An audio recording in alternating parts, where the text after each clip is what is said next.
Bendiciones, mis hermanos, una oportunidad más de poder estar acá con ustedes una semana más, viendo un poquito acá acerca de la palabra del Señor, estudiando la palabra libro por libro. Estamos en el libro de Sofonías. La semana pasada hablamos del capítulo 1 y parte del capítulo 2, viendo un poquito cómo es que Sofonías introduce su juicio hacia la nación de Judá, que ya está a punto de caer en cautiverio producto de su pecado. Y vamos a estar viendo hoy también cómo es que Sofonías sigue hablando básicamente de lo que viene como juicio de la nación de Israel, o la nación de Judá, pero también está centrándose un poquito en un remanente fiel y en la victoria que sale después de este juicio. Es importante que entendamos que cada vez que Dios trae un juicio sobre su nación, sobre su pueblo, Dios no solamente trae el juicio, sino también promete una restauración, y habla un poquito de cómo luce eventualmente después esta restauración en el pueblo de Israel, después que Dios haya llevado a cabo su juicio. Esto tiene que ver, por supuesto, con uno de los atributos de Dios, que es la justicia divina. Y Dios, por ser un Dios justo, tiene, por supuesto, que satisfacer su justicia, y eventualmente Dios satisface su justicia hasta donde su justicia demanda ser satisfecha. Y esto lo vemos en que la máxima satisfacción de la justicia divina está en la cruz del Calvario, donde Jesucristo tomó nuestro lugar y cargó sobre la ira del pecado, y todos los que creen en él entonces tienen de alguna manera resuelto el problema de la ira del Señor. Y por esa razón, como dijimos la semana pasada, Dios es fiel y es justo en perdonar el pecado de cada uno de nosotros cuando venimos a él en arrepentimiento. Por esa razón, entonces, cada vez que vemos en la Biblia una profecía o una señal de un juicio venidero, siempre encontramos que junto con el juicio hay junto al juicio una promesa de restauración. Y esto es lo que ya estamos viendo en el libro de Sofonías. A partir del capítulo 2, del versículo 12 en adelante, encontramos cómo es que Sofonías, después de que habla de una destrucción masiva en la ciudad de Jerusalén y que habla de todos los cautivos, habla de todas las personas que van a morir, de todas las cosas que van a pasar, Sofonías habla entonces de cómo es que Dios va a restaurar esta nación y cómo es que esta restauración se va a llevar a cabo. Habiendo dicho eso, vamos a entrar un poquito en el texto. Vamos a estar viendo ahí el capítulo 3, específicamente versos del 1 al 8, dice la palabra del Señor. Ay de la ciudad rebelde y contaminada y opresora, no escuchó la voz ni recibió la corrección, no confió en Jehová, no se acercó a Dios. Sus príncipes en medio de ella son leones rugientes, sus jueces lobos nocturnos que no dejan hueso para la mañana. Sus profetas son livianos, hombres prevaricadores, sus sacerdotes contaminaron el santuario, falsearon la ley. Jehová en medio de ella es justo, no hará iniquidad, de mañana sacará a la luz su juicio, nunca faltará, pero el perverso no conoce la vergüenza. Hice destruir naciones, sus habitaciones están asoladas, hice desiertas sus calles, hasta no quedar quien pase. Sus ciudades están asoladas, hasta no quedar hasta no quedar habitante. Dije, ciertamente me temerán, recibirá corrección y no será destruida su morada según todo aquello por lo cual la castigué. Mas ellos se apresuraron a corromper todos sus hechos. Por lo tanto, esperadme, dice Jehová, hasta el día que me levante para juzgaros, porque mi determinación es reunir las naciones, juntar los reinos para derramar sobre ellos mi enojo, sobre todo el ardor de mi ira, por el fuego de mi celo será consumida toda la tierra. Es importante que Sofonías empieza hablando acá un poquito acerca de la decadencia en el liderazgo de la nación que lleva a cabo este tipo de cosas. Antes de hablar de la restauración, antes de hablar de cómo es que Dios tiene la salvación para un remanente, cómo es que Dios va a levantar un nuevo rey, eventualmente más adelante, Sofonías está empezando a decir, todo esto tiene que ver con un liderazgo sólido, un liderazgo que no está sólido, un liderazgo malo y perverso.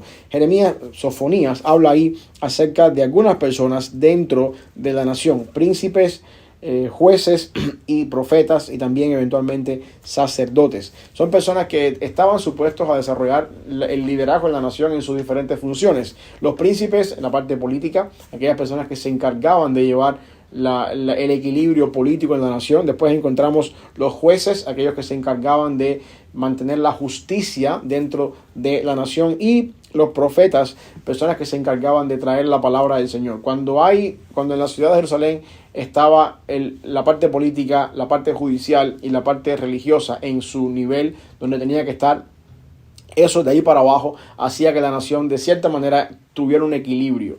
Sin embargo, aquí Sofonías habla de estas personas y se refiere a ellos con varias calificaciones. Dice que los príncipes eran leones rugientes. Son personas que están buscando cómo destruir sin tener piedad. Eran personas en este sentido que se estaban encargando de llevar a cabo su propio bienestar, a través del poder político, poder asumir su mayor riqueza, sin importar en realidad a quién devoraban, a quién se tiraban por el medio, y en ese sentido estaban actuando mal, no estaban llevando una vida política de cierta manera equilibrada en la sociedad. Después encontramos que los que estaban supuestos a mantener un equilibrio en la justicia judicial, los jueces, son comparados con lobos nocturnos que no dejan hueso para la mañana. Es interesante que la idea de Sofonías es que estas personas hacían su trabajo en la noche y no dejaban nada para la mañana. En otras palabras, hacían sus obras sucias. No tenían la oportunidad no eran claros en lo que estaban haciendo. Hacían las cosas por detrás. En la noche, cuando nadie puede ver, pues al amanecer todo estaba destruido. Eran personas que se daban a torcer la justicia en la nación. Y más interesante todavía, los profetas, que eran los que estaban supuestos a llevar a cabo la palabra del Señor y predicar y enseñar a la nación la ley, dice que eran livianos, hombres prevaricadores. Yo creo que aquí la idea es que eran livianos porque eran prevaricadores. Una de las cosas importantes que tenemos que tener en cuenta nosotros los pastores y los predicadores es que la livianez, si se puede mencionar esa palabra, en nuestra predicación muchas veces está sometida a que nosotros no tenemos una vida moral que respalda lo que estamos diciendo. A veces no queremos decir ciertas cosas en los púlpitos, a veces no queremos ser tan claros en el pecado que nuestra iglesia tiene, porque tenemos ciertas cosas en nuestra vida que nos avergüenzan, y mejor no tocar estas áreas para no ponernos nerviosos. Mejor hablemos de temas generales, mejor hablemos de cosas que no ofenden a nadie, porque hay ciertas cosas en nuestra vida que no deben estar ahí, y en ese sentido la predicación es liviana. No siempre es liviana la predicación por eso, pero esto es una de las razones por la que en este caso Sofonías habla de que los profetas eran livianos, porque eran prevaricadores. Al tú romper la ley, al tú no ser una persona con una moralidad intachable, o a no ser, como dice el apóstol Pablo en 1 Timoteo 3, irreprensible en el ministerio, pues eventualmente tú tienes que negociar ciertos temas en tu predicación que tú no puedes hablar o que no te conviene hablar, porque tú sabes que tú también estás navegando por esas aguas, y entonces mejor seamos superficiales, hablemos en términos generales, no nos metamos con nadie y tirémosle a los judíos, que al final del día nadie en esta iglesia es judío, o tiremos a los fariseos, y no hablemos de cosas que no tenemos que hablar, porque entonces nos va a traer problemas porque estamos ahí. Y ese es el caso de los profetas en el tiempo de Sofonías. Es el caso de personas que su predicación y su enseñanza era liviana, porque su vida estaba en pecado, porque eran personas prevaricadores. Y eventualmente los sacerdotes contaminaron el santuario y falsearon la ley. Las otras personas que tenían que encargarse del tabernáculo, del templo, de la adoración, las personas que estaban allí en un lugar llamado templo, para que cuando vinieran los adoradores pudieran adorar de una manera limpia, su relación con Dios hubiera sido sana, y hubiesen salido de ahí llenos de la presencia del Espíritu Santo. Estas personas con sus pecados habían contaminado el santuario, y en ese sentido habían falseado la ley. La idea de contaminar el santuario se remonta, por supuesto, a Levítico, donde Dios es estricto en que todo lo que hay dentro del templo y el santuario tiene que estar en perfecta santidad y en perfecta purificación, porque esa es la morada del Señor. Y Dios no puede habitar en medio de un pecado, de un pueblo en pecado, en medio de cosas inmundas. Y en este sentido, con sus pecados y con sus malas acciones y su mal testimonio, habían profanado el santuario, habían contaminado el santuario, y hacía que Dios de cierta manera no estuviera presente en este sentido, y al mismo tiempo hacía que la persona que venía a adorar al Señor, su experiencia de adoración no fuera lo mejor que pudieran experimentar debido al pecado que había en la nación. Y eso es, a grosso modo, estas 4 funciones importantes: los príncipes, los jueces, los profetas y los sacerdotes. El mal trabajo de estas personas, al cabo de los años, llevó a cabo que la nación de Judá llegara al punto en que se estaba encontrando en este momento del tiempo de Sofonías. Igualmente, muchas veces, sin ser un poco pesimista, sucede también en nuestro tiempo hoy en día. La nación, las partes políticas de la nación muchas veces nos avergüenzan. Los sistemas judiciales de las naciones muchas veces nos avergüenzan.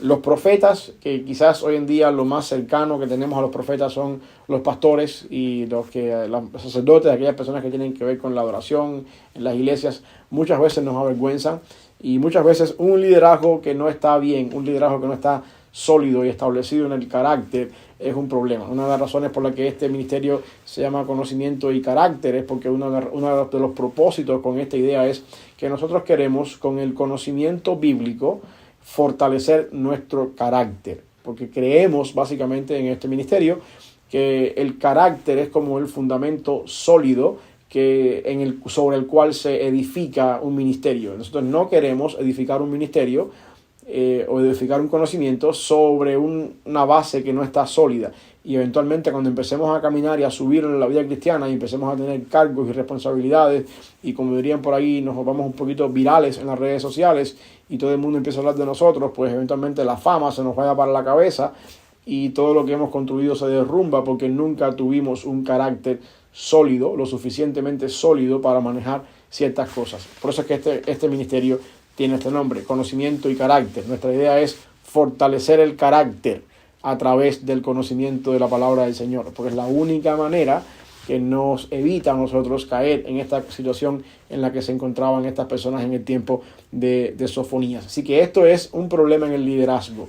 Y eventualmente cuando miramos estas 4 áreas, el problema está en el carácter.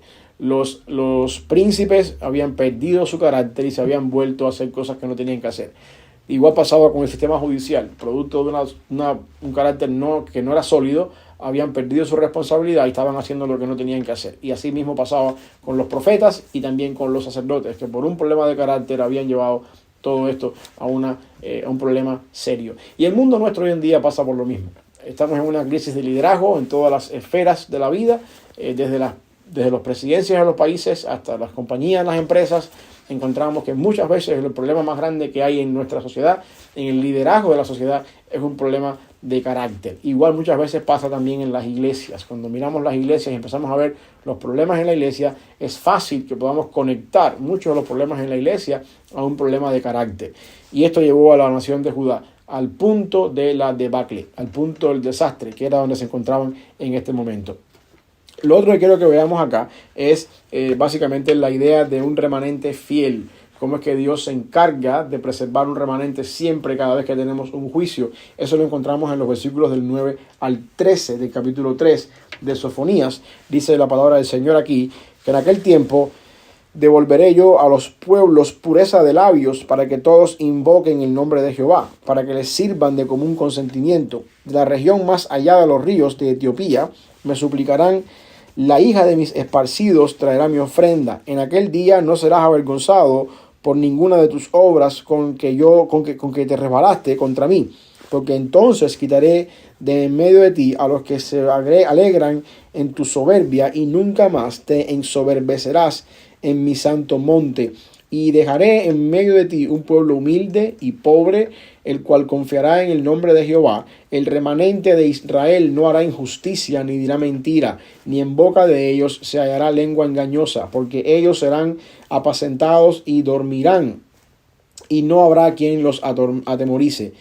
Así que aquí estamos hablando acá de la idea de un remanente fiel. Siempre, cada vez que Dios llevó a cabo un juicio en su nación, en el pueblo de Israel, salvó un remanente por gracia. Ese remanente es la conexión que encontramos nosotros desde el primer juicio en la tierra, a raíz de la caída de Adán y Eva en Génesis 3:15, después eventualmente con Noé y su familia en el diluvio, y después así con la familia de Abraham. Cada vez que vino ciertas cosas en el mundo, Dios se encargó de salvar un remanente de la raza humana, salvo por gracia, y se encargó de conectar después este remanente con lo que significa el cuerpo de redimidos, la comunidad de redimidos salvados por Cristo, por la sangre de Cristo, hasta el día final. En medio de todo lo que está pasando, en medio de todo lo que se avecina en el proceso de la escatología y en el proceso de la revelación bíblica, Dios se encarga de guardar, preservar y salvar un remanente fiel, el cual Él mismo ha salvado por gracia. Él ha preservado por la gracia en la sangre de Jesucristo, y de ese remanente somos parte nosotros también en el día de hoy, si es que creemos en Cristo. Ese es lo que podemos llamar la iglesia. Es lo que mismo Juan puede ver en Apocalipsis ahí como esa gran nube de testigos, esa nube incontable de personas vestidos de vestiduras blancas, también los 144,000 sellados que encontramos también delante de la presencia del Señor, que son una ilustración de cómo luce ese remanente de cada pueblo, lengua y nación que Dios se encarga de salvar por la sangre de Jesucristo en medio de todo lo que está pasando acá. Eso es lo que de alguna manera Sofonías nos está diciendo en este momento. Dios siempre se encarga de eso. Y la única posibilidad de ser parte de ese remanente es creyendo en Jesucristo, recibiendo eso que Jesucristo hizo en la cruz por nosotros, transfiriendo nuestra culpa, nuestra responsabilidad delante de Dios, nuestros pecados hacia Cristo por la fe, y entonces recibiendo de Cristo todas estas cosas que son los frutos de justicia y la justificación en Cristo, y de esa manera venimos a ser parte de un cuerpo local, que es la iglesia local, que a su vez es parte de esta comunidad completa de remanente que Dios se preserva en guardar el día que el mundo se destruya, y se preserva en guardar de cada pueblo, lengua y nación a través de los años hasta que este mundo se termine. Habiendo dicho eso, quiero también que veamos ya por último la idea de un rey poderoso que Sofonías describe a partir del capítulo 3, 14 hacia el versículo 20, y esto es ya haciendo énfasis un poquito en la promesa mesiánica, que es el personaje que va a traer de alguna forma el desenlace final de lo que va a pasar con este remanente. Dice la palabra del Señor: canta, oh hija de Sión, da voces de júbilo, oh hija de Israel, gózate y regocíjate de todo corazón, hija de Jerusalén. Jehová ha apartado tus juicios, ha echado fuera tus enemigos. Jehová es rey de Israel en medio de ti, nunca más verás el mal. En aquel tiempo se dirá a Jerusalén: no temas, Sión, no se debiliten tus manos. Jehová está en medio de ti, poderoso, él salvará. Se gozará sobre ti con alegría, callará de amor, se regocijará sobre ti con cánticos. Reuniré a los fastidiados por causa del largo tiempo. Tuyos fueron para quienes el oprobio de ella era una carga. He aquí, en aquel tiempo yo apremiaré a todos tus opresores y salvaré a la que cojea y recogeré a la descarriada, y os pondré por alabanza y por nombre en toda la tierra. En aquel tiempo yo os traeré, en aquel tiempo os reuniré yo, pues os pondré por renombre y para alabanza entre todos los pueblos de la tierra, cuando levante vuestro cautiverio delante de vuestros ojos, dice Jehová. El cumplimiento principal o más inmediato a esta profecía es el retorno del cautiverio. Pero hay algo interesante con esto, porque todo esto que se dice acá, estos cánticos de alegría y gozo, no se ven después que el pueblo regresa del cautiverio. Tenemos todavía en la Biblia algunos profetas menores que son profetas post-exílicos, profetas que nos narran la situación del pueblo de Israel después del exilio. Por ejemplo, tenemos Ageo, tenemos Zacarías, Malaquías, y nos dejan ver que aunque Dios trajo al pueblo de Israel de alguna manera del cautiverio y les prometió esta tierra de regreso, les prometió la restauración de la nación con el templo, se restauró, las paredes del templo de la ciudad se levantaron, todavía encontramos problemas en Malaquías, problemas en Zacarías, problemas que apuntan a que esta restauración completa no ha aparecido, no ha surgido todavía. Más aún después de que el Nuevo Testamento comienza, tenemos que tener en cuenta que el Antiguo Testamento termina y con Malaquías, con una promesa mesiánica por cumplir. Todavía hay 400 y tantos años de silencio entre un testamento y el otro, y en Mateo encontramos la llegada de Jesucristo. Pero Lucas, que nos narra la historia del nacimiento de Cristo un poquito antes, con la historia de Juan el Bautista, la historia de Zacarías, la historia de este momento en que Zacarías quedó mudo por su incredulidad, Lucas nos narra que cuando Jesús nació, fue llevado al templo como parte de la purificación con su madre y con José.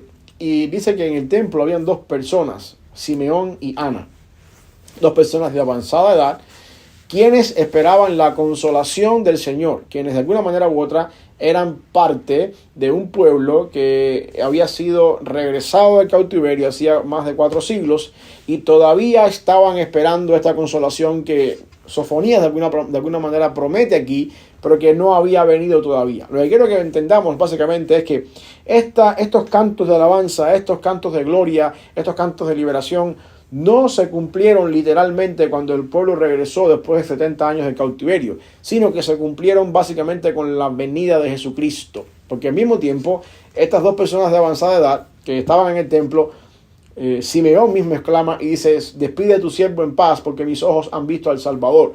De alguna manera, Simeón pudo entender: este es el Mesías, esta es la promesa, esta es la persona que nos va a dar una razón para gozarnos, para cantar, para hacer cantos de júbilo, para cantar por nuestra liberación. Liberación aquí no es salir de Babilonia y venir a Jerusalén. Liberación acá es salir de las garras del pecado para ser parte de la nación de Jesucristo. Lo mismo que no entendieron los fariseos, lo mismo que les costó trabajo entender a los discípulos al principio del ministerio de Jesucristo, cuando ya antes de Jesús ascender a los cielos, le preguntan a Jesús ahí en Hechos 1, ¿restaurarás el reino de Israel ahora o cómo es la cosa? Y Cristo responde: bueno, a ustedes no les toca saber eso, ustedes van a recibir poder cuando venga el Espíritu Santo y me van a ser testigos. La idea no era restaurar un reino político, la idea era restaurar un reino compuesto de todo pueblo, lengua y nación por medio de la predicación del Evangelio, que nos da a nosotros libertad de nuestros pecados, nos da a nosotros la oportunidad de soltar la carga del pecado, de salir de las garras del pecado y entrar entonces a ser parte de la comunidad de la fe, y nos da una razón para adorar, nos da una razón para cantar, para gozarnos. Todo esto que Sofonías estaba hablando aquí en el capítulo 3, del 14 al 20, son promesas y son ciertas cosas que solamente nosotros los cristianos, los que hemos experimentado el perdón de pecado, los que hemos experimentado la salvación del Señor, tenemos la capacidad de cantar, de gozarnos. Y esto es algo interesante que yo quiero que tú entiendas acá. Si tú has sido perdonado por Cristo, si tú eres parte del redil, si tu comunión con Dios es estrecha y tú tienes una vida cristiana que respalda con gozo y tienes razón para gozarte en lo que Dios está haciendo en tu vida, en tu familia, en tus hijos, en tu matrimonio, en tu trabajo, en todas las áreas de tu vida, entonces tú puedes cantar con alegría, dar voces de júbilo, entonar cantos de alabanza, experimentar en tu propia vida lo que Dios ha hecho contigo, y por esa razón tener una razón, va a la redundancia, para adorar, para expresar tu gozo delante del Señor. Solamente nosotros, los que hemos experimentado la multiforme gracia del Señor y los que hemos experimentado el perdón de nuestros pecados y lo que sabemos lo que significa estar un momento bajo la ira de Dios y de pronto estar bajo la misericordia de Dios, solamente nosotros tenemos razón suficiente para estas cosas. Porque Jesucristo nos ha salvado, porque nos ha dado libertad, y por esa razón sabemos que aunque en el mundo somos marginados, en aquel tiempo, dice la Biblia más aquí adelante, nadie nos puede avergonzar, porque sabemos que el gozo que tenemos por estar en Cristo y por disfrutar todas aquellas cosas que nos ha dado el Señor es mucho más grande que cualquier cosa que este mundo pueda ofrecer. Mi hermano, si tú estás en Cristo y tú no tienes esta seguridad en tu vida, hay algo en el Evangelio que no has entendido. Hay algo todavía en el Evangelio que te falta por discernir mejor. Y hay algo por lo cual yo te exhorto a que tú te pongas a cuentas con el Señor y puedas encontrar ese gozo, esa razón para cantar con gozo y con júbilo. Y si por alguna razón tú estás ahí en YouTube y estás viendo este video así al azar y tú no eres una persona que conoce de Cristo, es importante que entiendas que la única esperanza y la única solución y la única forma de cantar con gozo y con júbilo en el corazón y tener alegría y gozo es cuando nosotros hemos experimentado el perdón de pecados.